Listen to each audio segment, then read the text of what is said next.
प्यारे बच्चों, आज हम अपनी पाठ्य पुस्तक क्षितिज के पाठ 4 को लेंगे, जिसका नाम है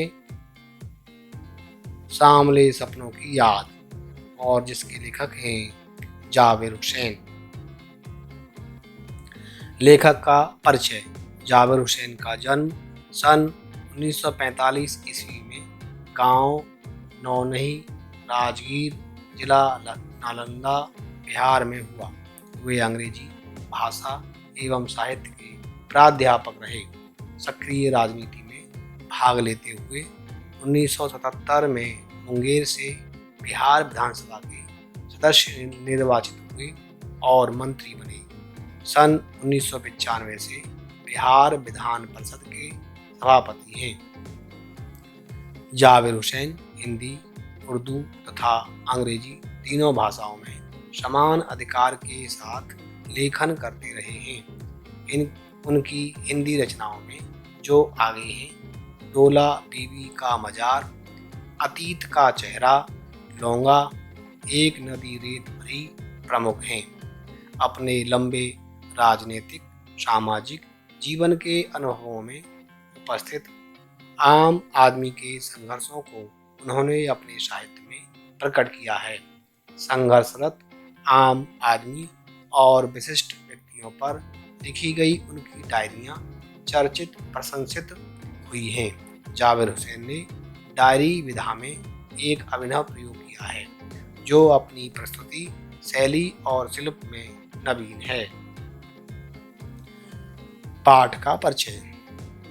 प्रस्तुत पाठ जून 1987 में प्रसिद्ध पक्षी विज्ञानी सालेम अली की मृत्यु के तुरंत बाद डायरी शैली में लिखा गया संस्मरण है। सालेम अली की मृत्यु से उत्पन्न दुख और अवसाद को लेखक ने सांवले सपनों की याद के रूप में व्यक्त किया है।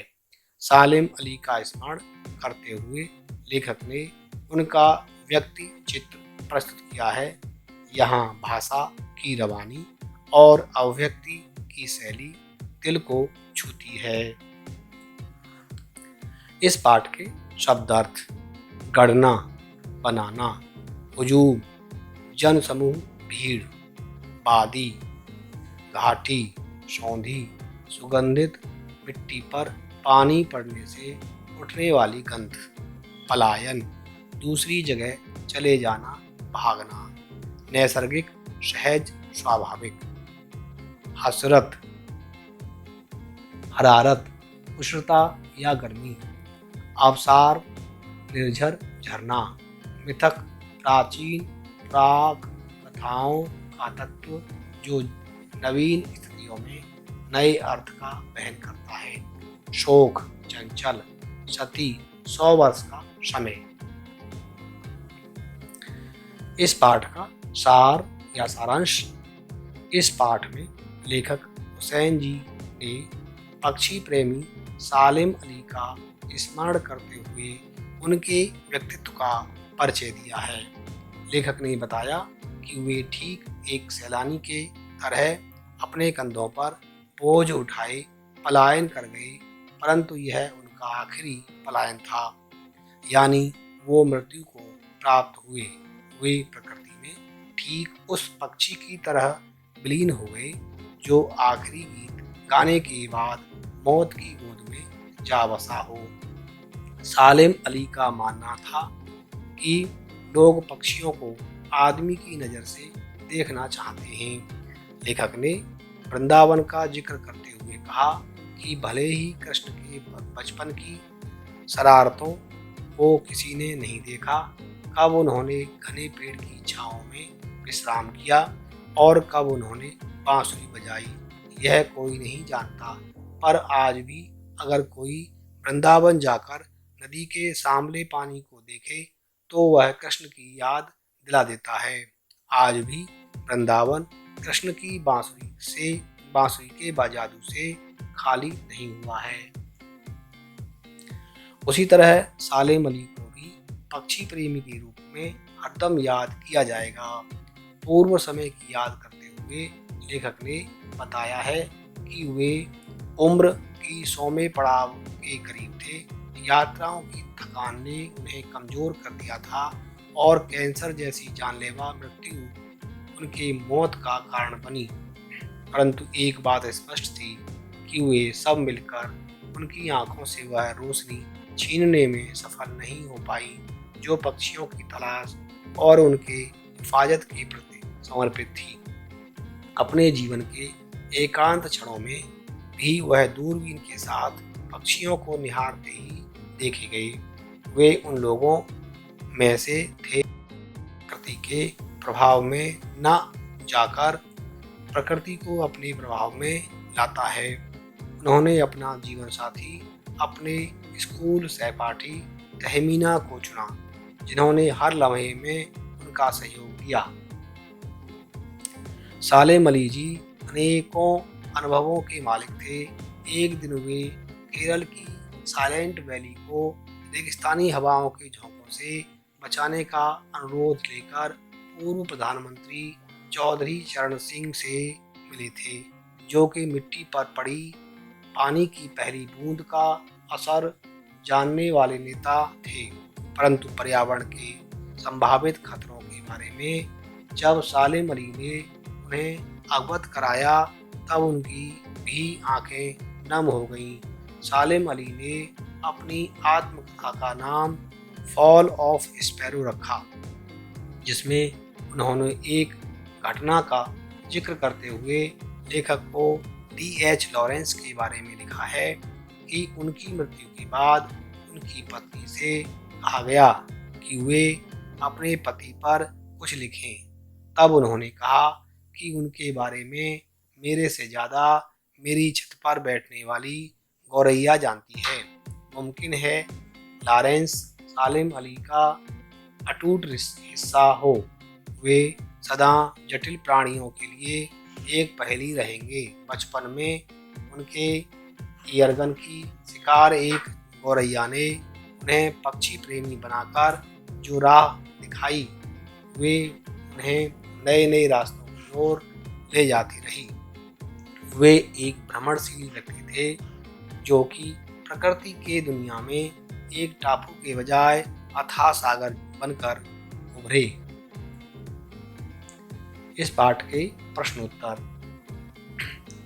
प्रश्न नंबर 1, किस घटना ने सालेम अली के जीवन की दिशा को बदल दिया? उत्तर, एक बार बचपन में सालेम अली की एयर गन से एक गौरैया घायल होकर गिर पड़ी। इस घटना ने सालेम अली के जीवन की दिशा को बदल दिया। वे गौरैया की देखभाल, सुरक्षा और खोजबीन में जुट गए। उसके बाद उनकी रुचि पूरे पक्षी संसार की ओर मुड़ गई और वे पक्षी प्रेमी बन गए। प्रश्न नंबर 2, सालेम अली ने पूर्व प्रधानमंत्री के सामने पर्यावरण से संबंधित इन संभावित खतरों का चित्र खींचा होगा कि जिससे उनकी आंखें नम हो गई थीं। उत्तर, सालेम अली ने पूर्व प्रधानमंत्री चौधरी चरण सिंह के सामने केरल की साइलेंट वैली संबंधी खतरों की बात उठाई होगी। उस समय केरल पर रेगिस्तानी हवा के झोंकों का खतरा मंडरा रहा था। वहाँ का पर्यावरण दूषित हो रहा था। प्रधानमंत्री को वातावरण की सुरक्षा का ध्यान था। पर्यावरण के दूषित होने के खतरे के बारे में सोचकर उनकी आंखें नम हो गईं। प्रश्न नंबर 3, लॉरेंस की पत्नी फ्रीदा ने ऐसा क्यों कहा होगा कि मेरी छत पर बैठने वाली गौरैया लॉरेंस के बारे में ढेर सारी बातें जानती हैं? उत्तर, लॉरेंस का व्यक्तित्व बिल्कुल साधारण तथा इतना खुला खुलासा था कि उनके बारे में किसी से भी कुछ छिपा नहीं था। इसलिए फ्रीडा कहती है कि लॉरेंस के बारे में एक गौरैया भी ढेर सारी बातें बता सकती है। प्रश्न नंबर 4, आशय स्पष्ट कीजिए। प्रश्न नंबर क, वो लॉरेंस की तरह नैसर्गिक जिंदगी का प्रतिरूप बन गए थे। उत्तर, लॉरेंस का जीवन बहुत सीधा साधा था। प्रकृति के प्रति उनके मन में जिज्ञासा थी। सालिम अली का व्यक्तित्व भी लॉरेंस की तरह ही सुलझा तथा सरल था। ख प्रश्न ख कोई अपने जिस्म की हरारत और दिल की धड़कन देकर भी उसे लौटाना चाहे तो वह पक्षी अपने सपनों के गीत दोबारा कैसे गा सकेगा। उत्तर यहाँ लेखक का आशय है कि मृत व्यक्ति को कोई जीवित नहीं कर सकता। हम चाहे कुछ भी कर लें पर उसमें कोई हरकत नहीं ला सकते। प्रश्न नंबर ग सालिम अली प्रकृति की दुनिया में एक टापू बनने की बजाय अथाह सागर बनकर उभरे थे। उत्तर सालिम अली प्रकृति के खुले संसार में खोज करने के लिए निकले। उन्होंने स्वयं को किसी सीमा में कैद नहीं किया। वे एक टापू की तरह किसी स्थान विशेष या पशु पक्षी विशेष में सीमित नहीं थे। उन्होंने अथाह सागर की तरह प्रकृति में जो अनुभव आई उन्हें संजोया। उनका कार्यक्षेत्र बहुत विशाल था। प्रश्न नंबर 5 इस पाठ के आधार पर लेखक की भाषा शैली की 4 विशेषताएं बताइए। उत्तर लेखक की भाषा शैली की विशेषताएं।